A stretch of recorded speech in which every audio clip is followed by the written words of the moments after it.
গত কয়েকদিন ধরে রাজধানীতে একটি নতুন বিড়ম্বনা বলি, ভোগান্তি বলি কিংবা সংকট বিক্ষোভ, সেটি হচ্ছে ব্যাটারি চালিত যেগুলো অটোরিকশা বলা হয়, তাদের রাজপথে আন্দোলন। তার আগে হাইকোর্টের একটি রিটের প্রেক্ষিতে তাদের বন্ধ করে দেওয়ার ঘোষণা।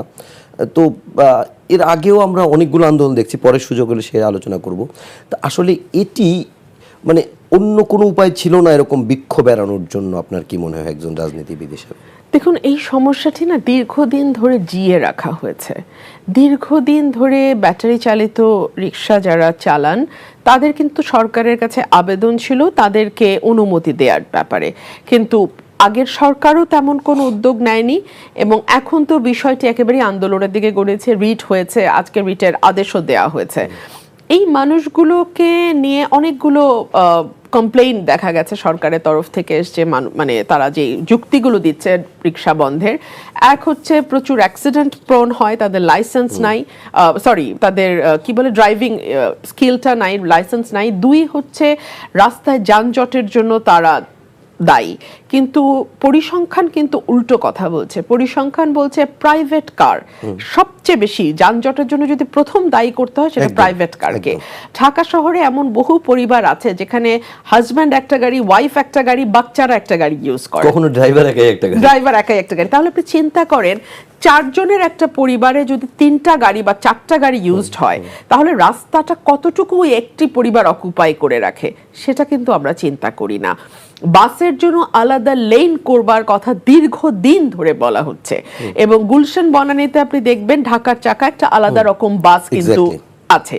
সেটা অন্য এলাকাগুলোতে যদি হওয়ার কথা ছিল হয়নি, আলাদা রুট করার কথা ছিল হয়নি, বরং আমরা কোটি কোটি হাজার হাজার কোটি টাকা ব্যয় করে, শত শত কোটি টাকা ব্যয় করে আমরা এলিভেটেড এক্সপ্রেসওয়ে বানাই, আমরা ভুল ফ্লাইওভার বানাই। হানি ফ্লাইওভার নাকি এখন ভেঙে না ফেললে এই যানজট কখনোই মুক্ত হবে না, পুরো এলাকাটা যানজট একেবারে প্যাকড হয়ে থাকে। তো আমরা এই যে অপরিকল্পিত উন্নয়নের নামে পকেট ভরার জন্য দুর্নীতির যেই মহোৎসব আমরা গত কয়েক বছরে করেছি, তার মাসুল এখন কেন এই রিক্সা চালক যারা একেবারে দিন আনে দিন খায় অবস্থা তারা দেবে?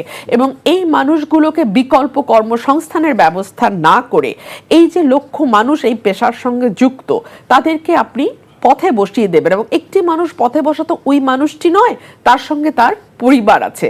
আমরা দেখছি দেশে অর্থনৈতিক অবস্থা সত্যিই খারাপ। ইনফ্লেশন, বিশেষ করে খাবারের মূল্যস্ফীতি সরকারি হিসাব মতে 13%।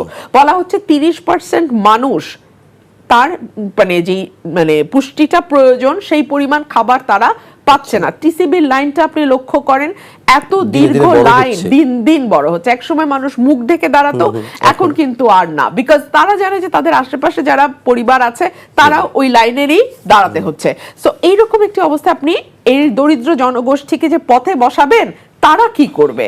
সো এইগুলো আসলে চিন্তা ভাবনা না করে আপনি একটা আদেশ দিয়ে দিতেই পারেন, ক্ষমতা যেহেতু আছে, কিন্তু তাদের বিষয়টিও সরকার হিসেবে ভাবনাটা আপনাকেই ভাবতে হবে। এখন এখানে এবার সেকেন্ড এই হিসেবে এই প্রসঙ্গে যেটি আসতে চাই সেটি হচ্ছে যে আমরা বিভিন্ন আন্দোলন যেমন দেখছি এবং আন্দোলনের পরে সরকারের পক্ষ থেকে একটি বলা হচ্ছে যে গত 15 বছরের পুঞ্জীবিত ক্ষোভের একটি বহিঃপ্রকাশ।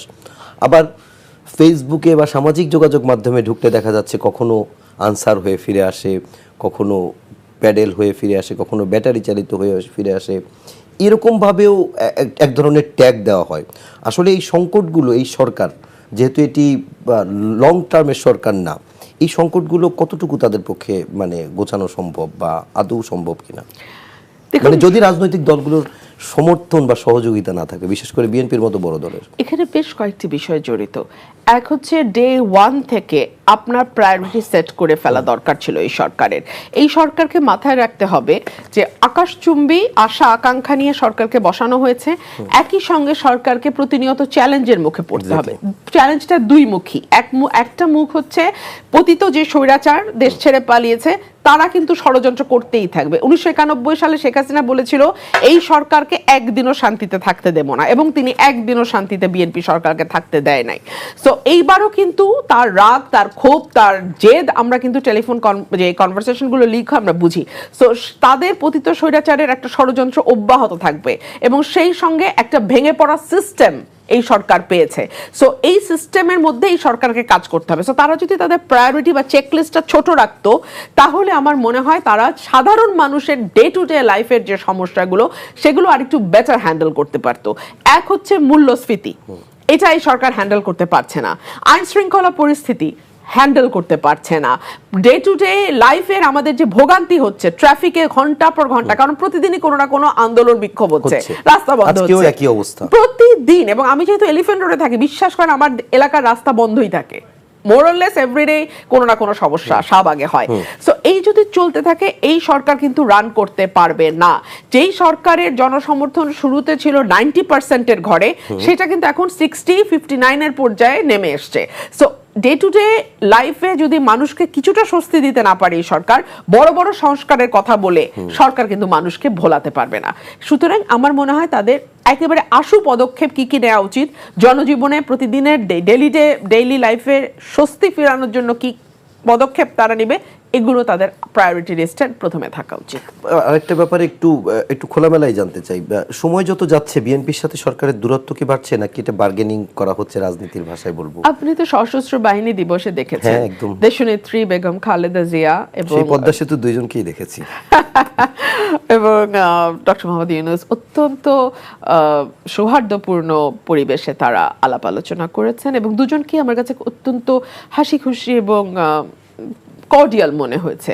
সো দূরত্ব আছে বলে আমি মনে করি না। এবং বিএনপি প্রথম থেকে একটা কথা বলেছে, এই সরকারটি আমাদেরই সরকার, 17 কোটি মানুষের সরকার, এই সরকারকে সফল হতেই হবে।